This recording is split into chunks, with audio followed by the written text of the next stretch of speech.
இதுதான் one wish willow. இதை வச்சு என்ன பண்ணலாம்னா, நம்ம ஆசையை சொல்லி வேண்டி இதை உடைச்சோம்னா அது அப்படியே நடக்கும்னு சொல்றாங்க. நம்ம கிட்ட ஒன்னே ஒன்று தான் இருக்கு, ட்ரை பண்ணி பார்க்கலாம்.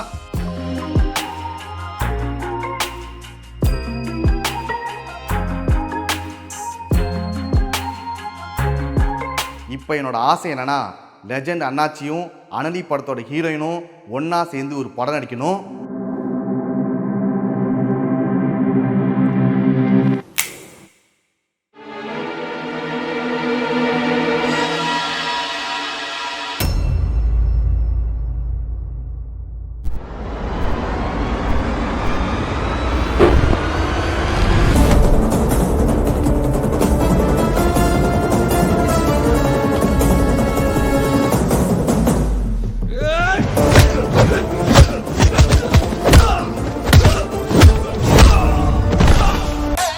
வணக்கம்.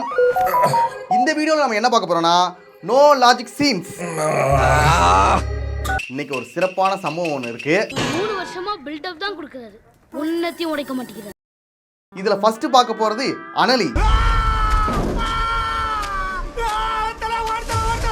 எல்லாருமே அனலி ரோஸ்ட் போடுங்க, அனலி ரோஸ்ட் போடுங்கன்னு கமெண்ட்ஸ் சொல்லிட்டு இருந்தீங்க. சைடா இந்த படத்துல நிறைய லாஜிக் மிஸ்டேக்ஸ் இருக்கும் போல அப்படின்னு நினைச்சு இந்த படத்தை பார்த்தேன். ஆனா இந்த படத்தை முழுசா பார்த்த பிறகு தான் தெரிஞ்சது, இந்த படம் எடுத்ததே ஒரு பெரிய மிஸ்டேக் தான். இந்த படத்துக்காகவே தனியா ஒரு மூவி ரோஸ்ட் பண்ணலாம்னு நினைச்சேன். ஆனா ரோஸ்ட்டுக்குமே ஒரு எல்லை உண்டு. ஒருவேளை நான் எல்லையை மீறிடணும், மீறி ஏதாவது பேசிடணும் அப்படின்னு சொல்லிட்டு எனக்குள்ளேயே ஒரு பயம் வந்துருச்சு. அதனால அதை தவிர்த்துட்டேன். நாம வந்துட்டு ரொம்ப டீப்பா போகாம மேலோட்டமா பார்க்கலாம். இந்த படத்தோட ஸ்டோரி என்னன்னா, தன் மகளை காப்பாற்ற தாயின் பாச போராட்டம். இப்படின்னா இல்ல, ஒரு பிரியாணிக்காக போராடும் ஆட்டோக்காரரின் பாச போராட்டம். இதுதான் இந்த படத்தோட ஸ்டோரியே. என் வைஃப் தான் எனக்கு குழந்தை மாதிரி. பிரியாணி வாங்கிட்டு வரேன்னு சொல்லிட்டேன், இல்லாத போனா பொக்குன்னு போயிடுவா. இந்த படத்தோட ஸ்டோரி வந்துட்டு கைதி படம் மாதிரியே ஒரு நாள் நைட்ல நடக்கிற மாதிரியே எடுத்திருக்காங்க. இப்போ வந்துட்டு இவங்க தான் ஹீரோயின். இவங்களை பத்தி நான் சொல்றதுக்கு ஒன்றும் இல்லை, உங்களுக்கே தெரியும். இதுக்கு முன்னாடி தினசரி அப்படிங்கிற ஒரு பிளாக் பஸ்டர் ஹிட் கொடுத்துருக்காங்க.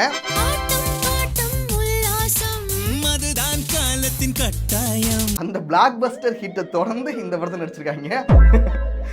இதுல இன்னொரு விஷயம் என்னன்னா, இந்த படத்தோட ப்ரொடியூசரே இவங்க தான். நான் தான் ப்ரொடியூஸ் பண்ணேன், எனக்கு தெரியும். வேற எவனும் ப்ரொடியூஸ் பண்ண மாட்டான். ஹீரோன்னு வந்துட்டா எப்படி அண்ணாச்சியோ அந்த மாதிரி ஹீரோயின் வந்துட்டா இவங்க. தெரியலண்ணா, 2 பேர்த்துக்கிட்ட கேட்டு தெரிஞ்சுங்க. பேசாம நீங்க 2 பேரும் சேர்ந்து ஏன் ஒரு படம் நடிக்க கூடாது? இல்ல, நீங்க 2 பேருமே சேர்ந்து ப்ரொடியூஸ் பண்ணி நீங்க 2 பேருமே நடிச்சா எப்படி இருக்கும்? அம்மாவோட பணிவையும் மாஸ்டரோட கனிவையும் பார்க்கும்போது ஒண்ணு மட்டும் எனக்கு நல்லா தெரியுது, கலைத்துறையில மிகப்பெரிய புரட்சியும் நடக்க போகுது. ஆனா இவங்க 2 பேரும் நடிச்சா ஹெவி காம்படிஷனா இருக்கும். எப்படின்னா, யார் நல்லா நடிக்கிறாங்க அப்படிங்கிற காம்படிஷன் இல்ல, யாருக்கு நல்லா நடிக்க வரல அப்படிங்கிற காம்படிஷன் வந்து கொஞ்சம் ஹெவியா தான் இருக்கும். உனக்கு நடிக்க தெரியாது, எனக்கு நடிப்பேன் என்னன்னே தெரியாதுடா. எனக்கு கன்ஃபியூஷனா இருக்கு, யார் ஜெயிப்பாங்கன்னு தெரியல. எனக்கு என்ன இவங்க ஜெயிச்சிருவாங்கன்னு நினைக்கிறேன். உண்மையாவே நான் ஒரு ரிக்வெஸ்ட் வச்சுக்கிறேன், இவங்க 2 பேரும் சேர்ந்து ஒரு படம் பண்ணணும். சத்தியமா நீங்க நான் செத்துருவேன்டா. செத்துருவேன்னா ஒரு மாதிரியே கூஸ் பம்ப்ஸ்லயே செத்துருவேன். ஆமா, செத்துருவேன். சத்தியமா இவங்க 2 பேரையும் ஒரே ஸ்கிரீன்ல அப்படியே பார்க்கும்போது அங்கேயே என்னோட பிறவி பலனை அடைஞ்சிருவேன். இந்த உசுறு எதுக்காக இருக்குங்கிற அந்த பர்பஸே போயிடும், முடிஞ்சிடும். தம்பி, படம் உங்களுக்கு பிடிச்சதா? தம்பி சார், தூங்கிட்டீங்களா? செத்துட்டாரு. இது மட்டும் நடக்கணும், கடவுளை நான் வேண்டிக்கிறேன், நீங்களும் வேண்டிக்கங்க. மனசார வேண்டிக்கிட்டு மிளகரைச்சா உடனே நீ இருக்கிற முரட்டுத்தனமான சாமி. இதை பாரு, இப்ப இவங்க 2 பேர் நடிக்கிற படத்தை நான் வந்து டைரக்ட் பண்ணா எப்படி நடக்க முடியாத விஷயத்துல நினைச்சு பார்த்து குழம்பிக்கிறேன். நினைச்சு பார்க்கணும், வாழ்க்கையில் நடக்க முடியாத விஷயமெல்லாம் நடந்துருமோன்னு ஒரு தடவை நினைச்சு பார்க்கணும். உண்மையாவே நான் ஒரு ஹாரர் ஃபிலிம் மாதிரி எடுப்பேன், அப்சஷன் மாதிரி. ஏன்னா இவங்களை வச்சு பேய் படம் தான் எடுக்கலாம். எல்லாரையும் பயமுறுத்தி கொல்லு.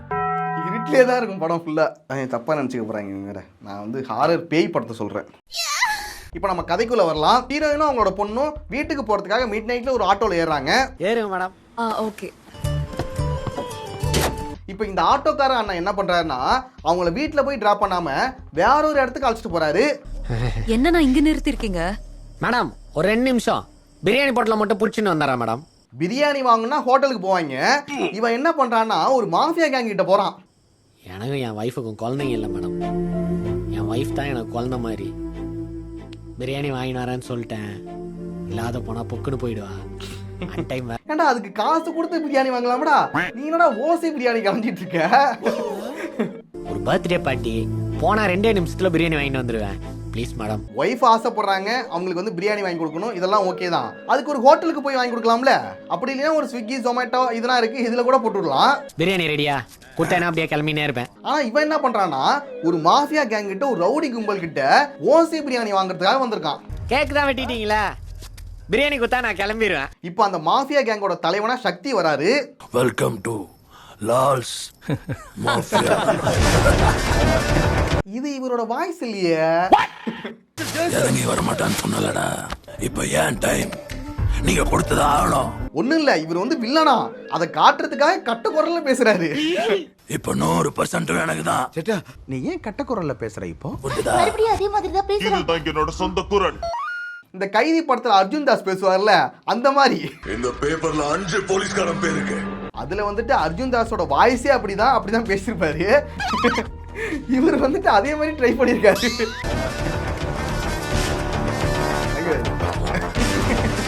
இது எனக்கு ரொம்ப பிடிச்சதுடா. அந்த கைலி கட்ட பாருங்க, ரொம்ப வந்து கிளாமரா பண்ணியிருக்காங்க.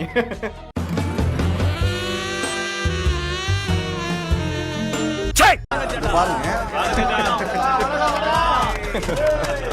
இது என்னடா ட்ரெஸ் இது? நான் கூட ஸ்டார்டிங்ல ஏதோ பட்டன் தான் கைட்டி விட்டுருக்காங்கன்னு நினைச்சேன். ஆனா அந்த ட்ரெஸ்ஸே அப்படிதான் அப்படியே அழகா இங்க இருந்து வளைஞ்சு இங்க வருது. அண்ணே பாப்பா சட்டை எங்கனே வாங்குனீங்க? ஏப்பா டிசைன் சூப்பரா இருக்கு. இந்த ட்ரெஸ் நமக்கு செட் ஆகுதுடா, நமக்கு தொங்கிட்டு இருக்கு. அவருக்கு ஏதோ உடம்பு நல்லா இருக்கு, ஃபிட்டா வச்சிருக்காரு. நான் போட்ட நம்ம லால் சேட்டா வந்துட்டு தாடி மீசனா வச்சு அழகா தான் இருப்பாரு. அந்த லுக்கே அவருக்கு நல்லா தான் இருந்துச்சு. ஆனா ஃப்ரெண்டுன்னு சொல்லிட்டு ஒருத்தன் வருவான். இந்த தாடி மீச உன் அழகான சிரிப்பா மறைக்குது. எனக்கு என் பழைய லால் சேட்டாவை பார்க்கணும். முடியுமா உன்னால? ஒரு ஃப்ரெண்டு கிட்ட போயிட்டு இப்படி பேசிட்டு இருக்கான். இவனா ஃப்ரெண்டா இல்ல என்னடா? உன் தாடி மீசையும் உன்னோட சிரிப்பை மறைக்குது. இவனை பார்க்கும்போது எனக்கு அந்த படம் தான் ஞாபகம் வருது. முறையா ஆம்பளையா இருக்கிற வெக்கப்படுற மாமா. இதே நான் பொண்ணா பிறந்திருந்தேன். இது வரைக்கும் நீ என்கிட்ட எதுவும் கேட்டதில்ல. முதல் முறையா ஒன்னு கேட்டிருக்க.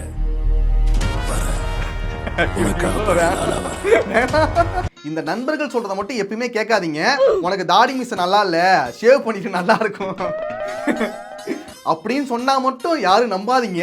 உனக்கு பழைய ஃப்ரெண்ட் யாரா இருக்காங்களா, அவன் உன்கிட்ட வந்து தாடி மீசை உனக்கு நல்லா இல்ல, ஷேவ் பண்ணிட்டு நல்லா இருக்கும் அப்படின்னு சொன்னா நம்பாத. ஒருவேளை அவனை நம்பி நீங்க இறங்கிட்டீங்கன்னா வச்சுக்கோங்க, என்ன நடக்குங்கிறத பாருங்க.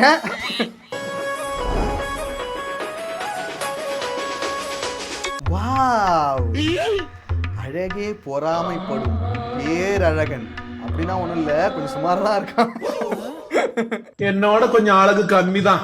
இத பார்த்தாட மாயங்கன பையன். இது வரைக்கும் ஆண்கள் ப்ரொடியூஸ் பண்ணி நிறைய படங்களை பார்த்திருக்கோம். அதுல வந்துட்டு பெண்களை வந்து கிளாமரா காமிப்பாங்க, கிளாமர் டான்ஸ் வச்சிருப்பாங்க. ஆனா இந்த படத்துக்கு ஒரு பெண் தான் ப்ரொடியூசர். இப்போ துப்பாக்கி அவங்க கீழே தான் இருக்கு. அதான் ஏன் ப்ரொடியூஸ் பண்ணேன், எனக்கு தெரியும். அதனால என்ன பண்ணிட்டாங்கன்னா ஆண்களை பழி வாங்கணுங்கிறதுக்காகவே ஆண்களை கிளாமரா காமிச்சிருக்காங்க. அதுவும் கிளாமர் சாங்கனா வச்சிருக்காங்க. இங்க பாருங்க, சாங்கனா வச்சிருக்காங்கடா, கிளாமர் சாங்கனா. எனக்கு ரொம்ப கஷ்டமா போயிட்டு.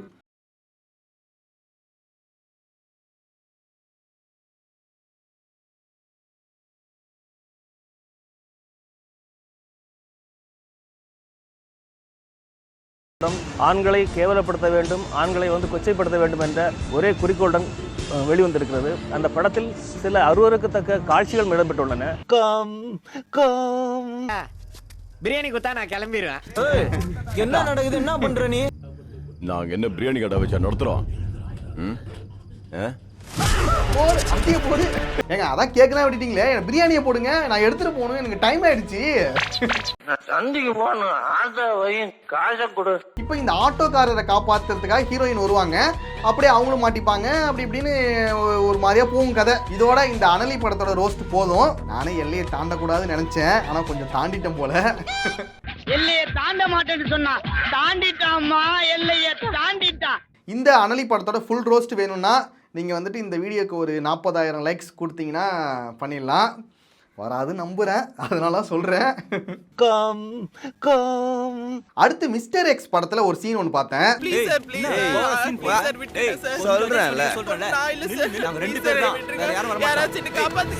ஒரு திருநங்கையை 2 பேர் சேர்ந்துட்டு ஹராஸ்மெண்ட் பண்ணிட்டு இருக்காங்க.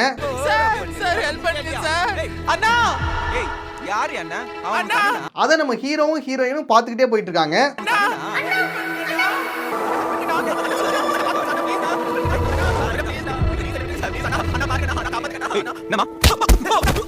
ஏண்டா இதுக்கு முன்னாடி ஹெல்ப் பண்ணுங்க சார், ஹெல்ப் பண்ணுங்க சார் அவ்வளோ கெஞ்சி கேட்டாங்க. அப்போ வந்துட்டு இவர் கண்டுக்காம போவாரு. ஆனா அண்ணான்னு சொன்ன உடனே அப்படியே திரும்பி வந்து அவங்களை அடிச்சு போட்டு காப்பாத்திட்டு வரான். பைத்தியம் பைத்தியம் உங்க எல்லாருக்கும் பைத்தியம். அப்ப அண்ணான்னு சொன்ன ஒரே காரணத்துக்காக தான் நீ வந்துட்டு அவங்களை காப்பாத்திருக்க. அப்படி இல்ல அம்போன்னு விட்டு போயிருப்ப. என்ன மனுஷன்? இதுல வேற இவர் ஒரு ரா ஏஜென்ட், இவர் தான் இந்தியாவை வந்து காப்பாத்த போறாரு. என்ன நீ பைத்தியக்காரனவே நினைச்சிருக்கிறல்ல நீ? அதாவது அண்ணன் தங்கச்சி சென்டிமெண்ட் வைக்கணும்னு நினைச்சீங்கன்னா நீ அது வேற இடத்துல கூட வச்சிருக்கலாம். இதுலயாடா வைப்பீங்க?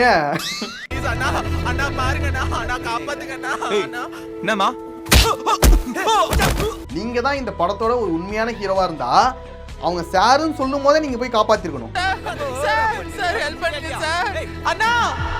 இப்போ வந்துட்டு அதே இடத்துல ஹீரோயின் இருக்காங்க, அவங்கள வந்துட்டு 2 பேர் ஹராஸ்மெண்ட் பண்ணிட்டு இருக்காங்க. அந்த வழியா ஹீரோ போறாரு. அவங்க ஹீரோயினா இருக்கனால இவரை வந்துட்டு அண்ணான்னு கூட கூப்பிட முடியாது. ஹெல்ப் பண்ணுங்க ஹெல்ப் பண்ணுங்க கேட்பாங்க. அப்ப அப்படியே அம்போன்னு விட்டுட்டு போயிடுவாரு அவரு. யோ பேசு பேசியா பேசுடா. இப்ப ஹீரோவை பார்த்தாச்சா, அடுத்து வில்லனை பார்க்கலாம். இப்ப வில்லன் ஏன் ஒரு வில்லன் ஆனாங்கிறதுக்கு ஒரு ஃபிளாஷ்பேக் காமிப்பாங்க. அது ஒரு பெரிய ஃபிளாஷ்பேக் சார். சொல்லுப்பா. அணுமின் நிலையத்தை தடை செய். அவங்க ஊர்ல இருக்கிற அணுமின் நிலையத்தை தடை செய்யணும், அதனால சுத்தி இருக்கிற மக்கள் பாதிக்கப்படுறாங்க அப்படின்னு சொல்லிட்டு அந்த ஊர் மக்கள், வில்லனோட அம்மா இவங்க எல்லாரும் போராட்டம் பண்றாங்க. நீங்க நினைக்கிற மாதிரி ஒரு அணுமின் நிலையத்தை டக்குன்னு மூட முடியாதுமா. அப்போ போலீஸ் என்ன பண்ணிடுறாங்கன்னா அந்த போராட்டம் பண்ணவங்கள ஒரு சில பேரை வந்து சுட்டு கொன்னுறாங்க.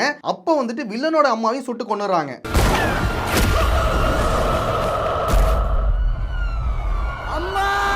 இதுக்கு ரிவெஞ்ச் எடுக்கிறதுக்காக வில்லன் வந்துட்டு பெரிய ஆளாகி வில்லனா வரான். ஆக்சுவலா சின்ன வயசுல வந்துட்டு அவன் நல்லவனா தான் இருந்திருக்கான். இந்த சம்பவத்துக்கு அப்புறம் தான் அவன் வில்லனாவே மாறுறான். ஆண்டி நல்லா இருக்கீங்களா? லட்சுமி காட்ஸ் கூப்பிடு. அந்த அணுமின் நிலையத்தை மூடுறதுக்கு என்ன பிளான் பண்றானா அதை ஃபுல்லா பிளாஸ்ட் பண்ண போறான். அந்த பாம்பு வெடிக்கணும். It's like a suicide attack. அதாவது அவங்க அம்மா எதுக்காக போராட்டம் பண்ணுவாங்கன்னா அங்க சுத்தி இருக்கிற மக்கள் வந்து பாதிக்கப்படுறாங்க, அவங்கள காப்பாற்றணும் அப்படிங்கிறதுக்காக தான் போராட்டமே பண்ணுவாங்க. ஆனா இவன் என்ன பண்ணுவானா அதை பிளாஸ்ட் பண்ணணும், பிளாஸ்ட் பண்ணி மூடணும். பிளாஸ்ட் தான். ஆனா அதை பிளாஸ்ட் பண்ணா கிட்டத்தட்ட 100 கிலோமீட்டர் சுத்தி இருக்கிற மக்கள் வந்து செத்துருவாங்களாம். 1 கோடி மக்கள் ஒரே நேரத்துல போயிட்டாங்க. அதுல 1 கோடி மக்கள் செத்து போயிடுவாங்க. I want revenge. அண்ணே இதுதான் அந்த ஃபேக்டரியை மூடுறதுக்கான வழின்னு சொல்லிட்டு அவன் சுத்திட்டு கிடப்பான். இவன் சரியான பைத்தியம் இல்ல, சரியாகாத பைத்தியம்டா. ஏண்டா நீ ஒருவேளை அந்த ஃபேக்டரியை மூட நினைச்சா நல்லா படிச்சு ஒரு அதிகாரத்துக்கு போயிட்டு அதுக்கப்புறம் அதை மூட ட்ரை பண்ணிருக்கலாம், இல்ல வக்கீலாகி கேஸ் நடத்தி மூட ட்ரை பண்ணிருக்கலாம், இல்ல போராட்டத்தை இன்னும் பெருசா ஆக்கி அது மூலமா மூடுறதுக்கு ட்ரை பண்ணிருக்கலாம். அப்படி இல்லையா அட்லீஸ்ட் அங்க ஒரு வாட்ச்மேன் வேலைக்கு சேர்ந்தாவது டெய்லி அந்த கேட்டையாச்சும் மூடிட்டு இருக்கலாம். அப்படியா? காமெடி அப்படி போடுங்க. காமெடி. இந்த ஒரு காரி துப்புற ஃபிளாஷ்பேக்கை நீங்க சொல்லாமலே இருந்துக்கலாம்டா. இந்த காரி மூஞ்ச கதையெல்லாம் ஒரு காவிய கதை மாதிரி இங்க வந்து சொல்லி அங்க டைம் வேஸ்ட் பண்ணுகிற போட மரியாதையா. அடுத்து ஒரு பெஸ்ட் VFX சீனை பார்க்க போறோம்.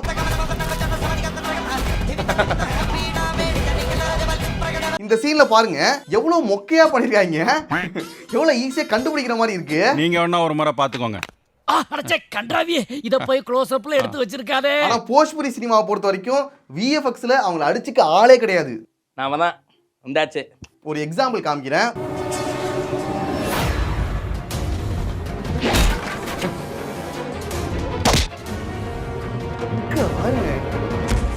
இப்ப இந்த சீனை பாருங்க, இதுல ஏதாவது VFX பண்ணிருக்காங்க உங்களால கண்டுபிடிக்க முடியுதா?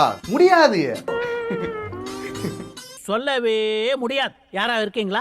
இருந்தா தைரியமா சொல்லுங்க. இப்ப நானே சொல்றேன் இதுல எது VFXன்னு.